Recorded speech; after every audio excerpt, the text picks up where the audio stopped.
Hello, everyone. Let's have more news about the Steelers. But first, don't forget to subscribe to the channel and leave a like. The Pittsburgh Steelers wide receiver room seems to be filled out for new starting quarterback Aaron Rodgers, but the tight end room may not be. Outside of Pat Fryermuth and Darnell Washington, the Steelers lack tight end depth, mainly due to injuries. Donald Parham Jr. will sit out the entire season with an Achilles tear, and undrafted rookie JJ Galbraith is missing time with an undisclosed injury. That leaves just Connor Hayward as a third option. This interesting trio could be enough to be ready for the regular season, but Pittsburgh has been reported with interest in shopping around. It could be inclined to investigate what's going on with the Chicago Bears. In the 2025 draft, Chicago selected standout tight end Colston Loveland from Michigan, number 10 overall in the first round. This came as a surprise as the Bears already have Cole Kmet, a 5-year veteran who has put up solid numbers as their TE1 for years. Could the Steelers trade for Kmet in search of depth? Or the first question would be, is Chicago planning for his departure by drafting his potential heir? The Bears all but proclaimed a new face of their tight end position by spending a first round pick on Colston Loveland this year. And while Kmet still has the benefit of legitimate NFL experience, it's very possible new coach Ben Johnson will lean all the way into Loveland out of the gate.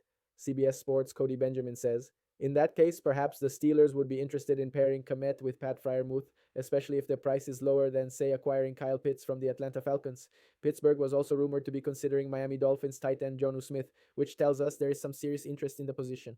Now let's go to another video. Don't forget to leave a like. Is here longtime NFL receiver. He's now doing his YouTube stuff. What are you doing on YouTube? What's your favorite YouTube thing you've produced so far, Alan?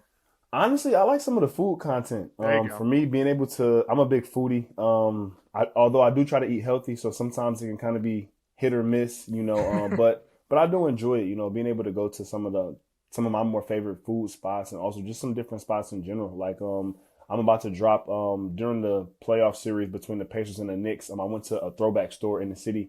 Since I'm up here in New Jersey, it's a lot of Knicks fans. I said I would buy a Knicks jersey since I do have a place here in New Jersey. So I end up going to Mr. Throwbacks in New York City, and I end up getting a authentic Nate Robinson jersey. There we go. So you grew up in Michigan. Are you a Pistons fan? I am a Pistons fan. So it was tough watching the Knicks beat the Pistons. I grew up a Pistons fan. We had some dark days there for a while after we won the championship in '03. But we're back. So we're on the come up, I should say. We're not back yet, but we're on the come up. I'm an Orlando Magic fan, so we're really on the come up. I would say big news for you guys. Yeah. And we had some dark days too, where I didn't think we were ever going to be good again. So you and I are both feeling good about where our teams are at. Definitely. So that's all we need. Speaking of, we're going to talk a little ball right now. I've heard you talk a little bit about the Bears situation and Caleb Williams. You played for the Bears, obviously.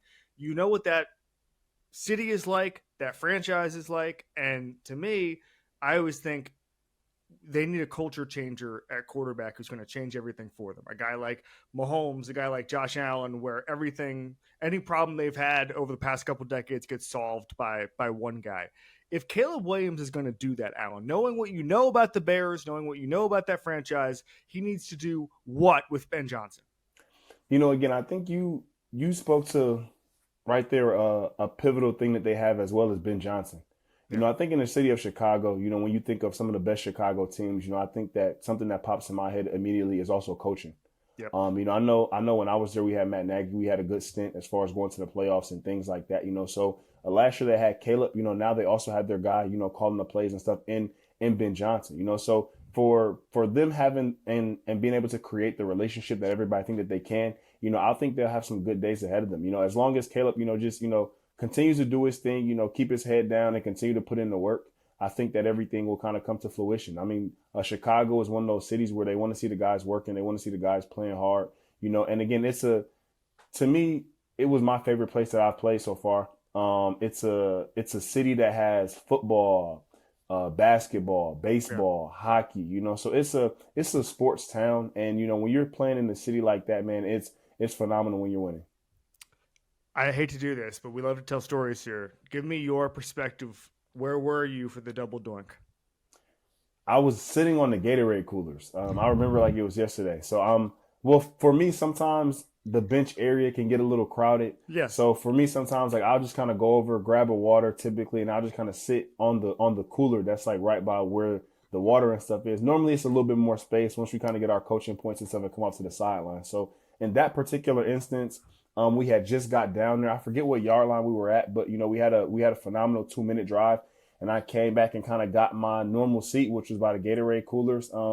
Grabbed a cup of Gatorade. I don't even think I probably drank it. I just grabbed it. So I'm sitting there. I didn't watch the entire time. I just kind of sat there with my head down a little bit, just waiting to hear the cheer from the crowd. That's kind of what I was waiting for. And I'm waiting and I'm waiting, and then you hear the thud of it hit the crossbar. Hit the upright. Then you hear the second thud when it hits the crossbar, and then you hit the sigh from the fans. And it was like, I was just hoping that, it was smooth sailing. I didn't hear anything. I just heard a cheer from the crowd, but it went a little differently. Wow, I'm Tough. I know I shouldn't be laughing. It's a terrible experience. It was tough, Yeah. it was, and what made it even more tough was we thought as a team, the path that we had throughout the course of the playoffs. If we had beat Philly, we were going to play LA. We had already beat LA in the regular season, so we felt pretty good about Vic Fangio and kind of his approach to playing against the Sean McVay offense. I think earlier this week we kind of heard Cooper Kupp speak to some of the challenges that the Rams offense faced when they did face some defenses, and it was kind of the too high shell that Vic Fangio kind of made a little bit more prevalent that teams are currently playing. So we had that style of defense, and as an offense, we felt pretty good about what we were doing as well. So we thought we had LA up next, after Philly, and we felt good about just kind of what our path looked like throughout the course of the playoffs. But that ended short with the double doink. I'm curious, you mentioned coming into you came into the league in 2014, so you've seen a lot of football, and you've also seen a lot. You were talking about the way offenses have changed even since 2014. I mean, in 2014 when you came in, Alan, NFL teams didn't understand how to use spread quarterbacks effectively. They tried to incorporate all that. McVay and Shanahan obviously were having influence in the league, but not like it was in 2016, 2017, 2018. Can you just take me through the changes you've noticed in NFL offenses since you got here, and kind of the chess match between the offense and defense and how it's evolved? Yeah, so when I first came in, it was I would say kind of a running back predominant as far as kind of how offenses like to function. When I think of DeMarco Murray's, guys like that, and then you also had the Seattle defense, which was known for stopping the run. So you had a lot of guys trying to play that Seattle cover 3 style of play. When I first came into the NFL, I was drafted by Jacksonville. They had the head coach at the time was Gus Bradley, who came from Seattle. So even for us, we were trying to play that cover 3 and that 3 high. Actually, Robert Saleh, he's from that as well. He was the linebacker coach when I was there in Jacksonville. So a lot of guys tried to kind of go to that cover 3, which I think we saw a surgence of explosive plays coming in. So how teams tried to counteract as far as some of those explosive plays. Now, once I got to Chicago, you started to see things shift. You started to see things shift with more too high safeties, which is now, for me, why I think some of the running back play is now coming back into play and being a little bit more effective, because there are more too high safeties than it was 8 to 10 years ago. It was a lot more single high. Yeah, that's really fascinating. What do you think when you mentioned the Fangio McVay chess match and how you guys were looking forward to that? At that point with that Bears team, what could that Fangio Bears defense have done to McVay and the Rams? I think what we did so well was we had a really, really good front. And even with the Eagles this year, you're able to play defense and you don't have to blitz a ton. So you're able to get pressure on the quarterback. You're able to keep a shell, meaning that you keep 2 high safeties, which helps eliminate explosive plays. And playing a lot of zone coverage and stuff like that, when you have guys who move well in zone, all their eyes are on the quarterback at all times. So for us, we had a really, really good balance of being able to stop the run with Akeem Hicks, Khalil Mack, Eddie Coleman, and some of those guys, Danny Trevathan, Roquan Smith. And then on the back end, we also have ball hawks like Eddie Jackson, Kyle Fuller, and a lot of those guys were able to keep their eyes on the quarterback and make a lot of plays as well. So we had that really good balance of being able to get a pass rush, having athleticism in the linebacker core to be able to stop the run, and also have playmakers on the back end as well. Very, very similar to how Philly is kind of constructed currently and how they were last year with the team that they had on defense. That's fascinating. You played for the Steelers in 2023. You obviously played at Penn State. They knew you. You knew them. I'm curious, when you look at this Aaron Rodgers situation, I feel like, just my perspective, that maybe the Jets moved on from him because they didn't want anybody to be bigger than the coach. Well, in Pittsburgh, nobody's bigger than the coach. Mike Tomlin is the mayor of Pittsburgh. He's the governor of Pennsylvania. Nobody's bigger in Pittsburgh than Mike Tomlin. He runs that place. When you're there, what do you notice about how different it is from every other organization, how they run things? And then within that, how does this work with Aaron Rodgers? I think the coolest thing that Coach Tomlin brings to the table is that he's able to coach all different kinds of players, personality wise, mentality wise, skill set across the board. So I think for Aaron Rodgers going to Pittsburgh, he has a coach who's going to allow him to be himself. He's not going to have to change who he is or anything like that. More so than anything, Coach Tomlin embraces it. Again, I mean, we've seen Coach Tomlin coach Antonio Brown, Le'Veon Bells, Ben Roethlisberger. Some of the biggest names and personalities that we've saw in the game and have an extreme amount of success. So Aaron Rodgers going to Pittsburgh, I think that's a phenomenal fit. He'll be able to bring his alpha nature under the center and be able to kind of ignite everybody else as well. And Coach Tomlin will give him, all full autonomy to be able to do that. Do you think that Tomlin will want Aaron Rodgers to be an alpha? Definitely. Coach Tomlin wants everybody to be truly who they are. So if you bring that alpha mentality to the game and to work every day, that's who he wants you to be. Even a person like DK Metcalf, he's going to fit in perfectly with the fire side that he has, being able to bring that to the field in the run game. And Coach Tomlin, he's a guy who he'll definitely be able to ignite that even more, to guys to be able to get them to play their best. One thing that I learned from being there is, you're going to see guys with Coach Tomlin, they're going to play almost at their best very, very frequently as far as what they're bringing to the table. That's just kind of the kind of operation that he runs. And he just, he kind of really gives that to his players to be able to kind of step in and be themselves. That's really fascinating. How did he coach you? You're a guy, I think it's probably year 10 for you in the league. You didn't need a lot of, whether that's motivation or instruction, that's for the young guys. How did he approach you and what did you notice?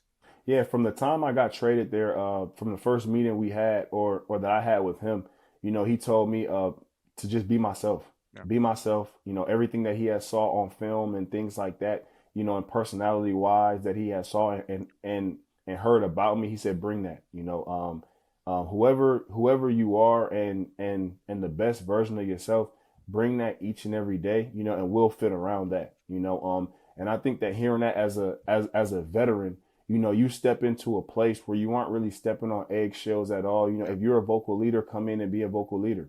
If you aren't, then so be it, but whoever you truly are, come in, be that, do that. And, he allows the space for that. I saw a stat this morning from Evan Kaplan that was really interesting to me about Justin Jefferson. So Jefferson has more yards for his 26th birthday than any player in NFL history. That's not much of a surprise. But he had 6 quarterbacks when he did it. Wow. You're a guy where you played with a handful of quarterbacks early in your career. You played with Blake Bortles, you played with Mitch Trubisky, obviously some of their backups, or when you have guys who are waiting to bridge quarterbacks, whatever you want to call it. What is the key when you thrive with different quarterbacks? Like, what is that skill set where you're saying, I can play with any quarterback, I can make this work? I think it's 2 things. I think it's communication, and I also think it's mentality. For me, I always thought that no matter who's under center, with the skill set that I have, I can make it work. And I always truly believe that, my job as a receiver is to make the quarterback's job easy. So by whatever means that needs to be and whatever measures need to be taken, let's do that. Like I said before, whether that's extra reps after practice, communication wise, in and out of the huddle on game day, communicating what I'm seeing, So, and again, I think I see some of the same things from Justin Jefferson. I don't think it was a surprise seeing him have success with whether that's Kirk Cousins or Sam Darnold, and now soon to be JJ McCarthy. So, he's one of those guys, who's a vocal guy. He has a tremendous skill set on his tool belt as far as what he can kind of go to and get to. So, for him and seeing that, that doesn't surprise me at all either. You play under Sean McVay, obviously, for a year. Whenever there's an offensive genius, whatever you want to call it, I always like to pick guys' brains on what they imparted on him. So if you were to tell me, when someone walks up to you and says, "What's the craziest thing Sean McVay taught you about offense, about scheme, or whatever that you just learned in your year in that facility?" What would that be? I would say the distribution of the offense as far as where guys are aligned.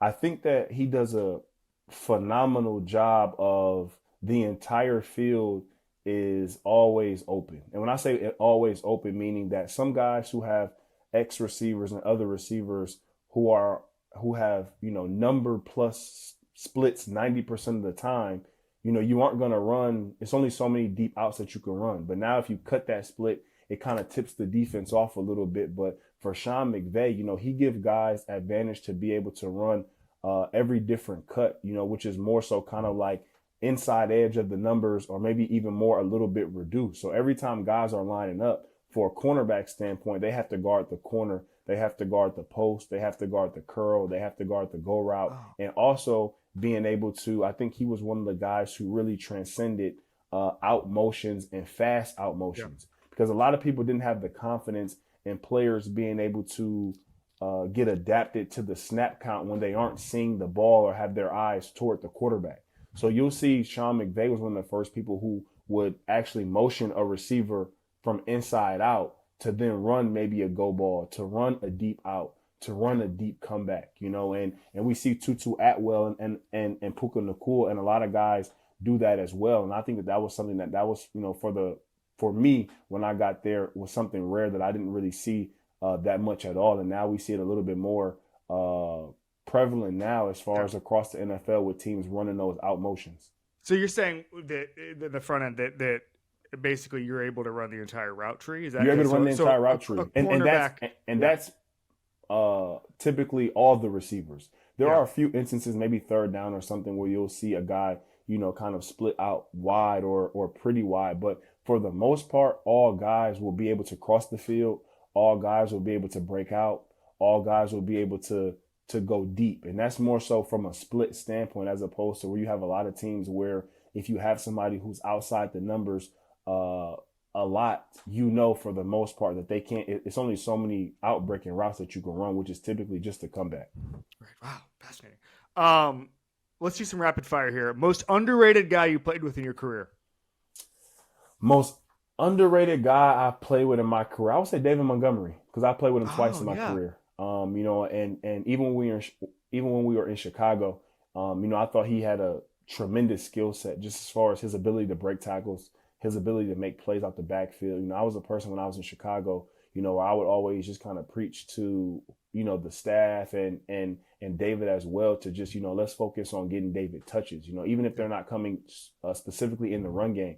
David can make plays in the pass game as well, whether that's screens or routes out the backfield. And to see him to continue to ascend and take his career to another level in Detroit now, has been great to watch.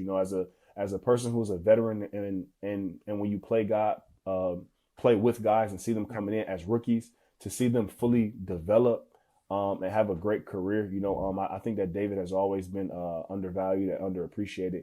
So to see him now being able to play and kind of lead and help lead that offense, it's been great to watch and fun to play with him again in Detroit. What makes Dan Campbell different as a coach? His daily approach, is foot on the gas, detail, no nonsense, no slacking by any means, and I think that the overall culture that he's created doesn't give anybody any space to let their foot off the gas, and I think for him being able to value personalities, guys who have the certain and proper mentality to come in and play and win, for them supersede talent. And I think that you'll always see them play as hard, if not harder, or pushing the edge on physicality and so on and so forth each and every week. Hardest DB to go against in your entire career? In my entire career, I would say Revis. And that's a pretty easy one for me. I matched up with Revis once. I had a good game though, but I matched up against him once, and it was probably the most difficult 100-yard game I had in my career. Just as far as him, he played me, which a lot of guys don't do that now, but he played, if I was number 3 in the slot, he was playing me. Okay. He was on me. If I was number 2, he was on me. He matched me the entire game, no matter where I went. When I was singled up in solo, he would play hard press. He would play inch back press. He would play off man.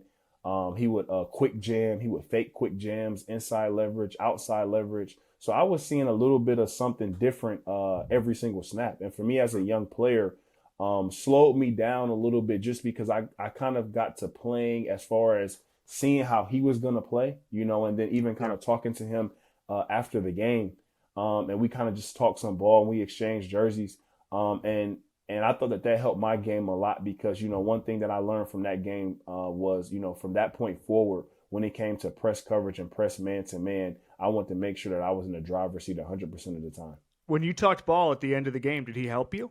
Yeah, he did. He did. And it was more so just about me, again, not only having a plan, but like I said before, being more so in the driver's seat rather than reacting at all to what a defensive back is going to do. And moving forward, as I progressed into my career, every time I got to the line of scrimmage, I was going to make the DB have to play me and exactly what I wanted to do. No matter what, if they were inside leverage and I wanted to get inside, I knew ways to be able to manipulate them by just kind of playing fast, having my foot on the gas and making them react to what I wanted them to react to. Was it typical for you to ask DBs for advice if they had a good game against you? Or well, not no, advice. Yeah, it was actually one of those things where, he kind of just came up to me and my receiver coach was over there as well, and we just kind of started talking, and he was just kind of saying, he noticed when he would do this, that I would kind of react this way, or when he would do that, I would kind of react that way. And for me, being able to take those mental notes to say that, okay, I don't want to give any tips and tails or allow a DB to feel like they're in control at all. That's fascinating. Yeah, he's a Hall of Fame player. It sounds like he's a Hall of Fame guy, too. It was a game that I learned a lot from, and being able to have that duel early in my career in year 2, was huge for me. All right. We call it badasses. Most badass guy you ever played with, who you got? Aaron Donald. I get that a lot. It's not even, and I don't want to disrespect guys. I play with some really, really good players, especially on defense. But Aaron Donald, the way that he approaches his work and business and training, workouts, practice, it's just on another level, from not only his sheer physicality, but also his skillfulness, seeing a guy who plays in the interior of the defense, being able to cause havoc, because when there are offensive linemen that have to reach him and so on and so forth, he's able to beat those reach blocks. He's able to play backdoor on runs. He's able to do a lot of different things, each and every down. That's puts a lot of stress on the offense. One rep back, any play you could redo from your career, do it differently, do it better, just change your approach. Where are you going?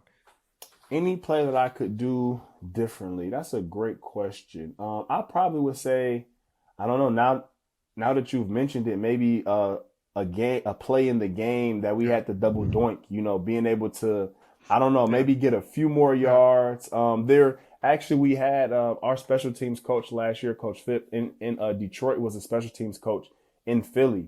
And he swears to this day that somebody got a hand on the ball or a finger on the ball, which changed the trajectory a little bit. But if it was anything, there was actually a play in the game where we took a shot to the end zone.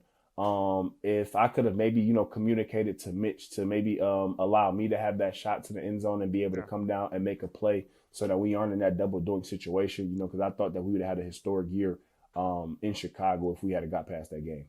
All right. And then funniest guy you ever played with? I would have to go with Prince Amukamara. I played with him in Jacksonville and Chicago. He's a funny guy, man. He's a guy who brings a lot of and I would probably say between him and Khalil Mack. And I would say Khalil just because Khalil's kind of quiet, but he has a funny way of just kind of trash talking. He's a guy who, if you ever see him mic'd up, he has the calmest demeanor of trash talk. He's also one of my favorite teammates as well. So I would have to say between Khalil and Prince. Who was the best trash talker you ever played against? Jalen Ramsey. Played with and against. Sure. What would he say? Jalen, man, he does his homework with guys. So, Jalen's going to come with a little bit of everything when playing against guys. I probably would say the second best trash talker that I played against, I probably would say either Marcus Peters, or I would have to give it to that older Denver Broncos cornerback crew that had Chris Harris and Aqib Talib. Those Oh guys are yeah. pretty good trash talkers as well. So I mean, for me, I've been able to play against I feel like now trash talking hits a little different in the league. I feel like guys don't talk as much trash, but I would say early, kind of in those 20 teens, 2014, 15, 16, 17, between Ramsey, Marcus Peters, Chris Harris, and Aqib Talib, I think that those guys were at the top and prime of trash talk. Do you think guys talk trash less in general, or do you think because you're in year 10, 11, that guys are like, all right, this guy's earned his stripes? You know what I think it is, honestly? I think guys talk more trash on social media rather than That's in fascinating. person.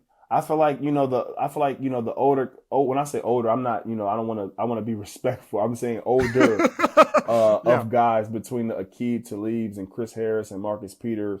Those guys were talking trash in person. I feel like now we see a lot of trash talk on social media. And it's a little bit in games, but it's not as much as it was, I believe, like again in those kind of later 20 teens. Listen, I'm not a good athlete. I had never done high level sports in any way, like past high school. But for me, I think, isn't that a little soft? Like we're going to leave IG comments on each other's pages? Come on. I think it says something about kind of the in-person trash talk. I think it's just kind of that mano y mano, and it really heightens that a level of play during games. But again, even for Jalen, I think Jalen has even chilled out a little bit on his trash talk. I think early when we were in Jacksonville, Jalen was, I would probably say number one trash talker at that point in the NFL. I don't know if he's calmed down a little bit or what it is. I know if he sees this, he gonna probably give us some sound bites this season. Talking trash to somebody. Tell us where we can find you on YouTube, Alan. Yeah, so you can find me on YouTube, Allen Robinson 313. Again, man, there's some dope content, football content, lifestyle content. I'll start gaming and streaming. As the Pittsburgh Steelers sit pretty with Aaron Rodgers as their quarterback in 2025, fans and experts alike have already begun to wonder about 2026 when the four-time MVP will be 42 years old. Could Rodgers keep going strong Tom Brady style? Potentially so, but what if he decides to hang up his cleats regardless of how the season shakes out?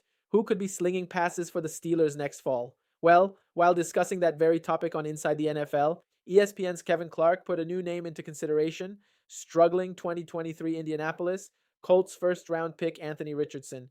Yeah, you don't give Daniel Jones $14 million unless he's in a competition, all right? That's just the way quarterback salaries work in this league. He has thrown Anthony Richter 348 passes in the NFL. In his first 2 years, that is the second lowest of any top 10 pick. In the last 20 years, Trey Lance is the only player with less pass attacks, okay? He was strapped in the top 10. Jake Locker had a few more than Anthony Richter. That's the area of the pool that Anthony Richardson is in right now. So he needs to play more football, Clark declared. I've never seen anybody more destined to be in the 2026 Pittsburgh Steelers quarterback competition than Anthony Richardson, because I'm looking at this and I'm seeing a training camp where Daniel Jones will probably start with the ones. There's job preservation now going on in Indianapolis with Shane Steichen and Chris Ballard. They're going to want to get that 7, 8, 9 wins in order to keep their job. They're not going to want to take a flyer on Anthony Richardson and say, hey, let's hope he develops. So let's hope he finally shows athleticism that he showed at the combine when he was literally the best athlete that quarterback position has ever seen there. And you, fan, what do you think about Anthony Richardson's situation? Leave your opinion in the comments.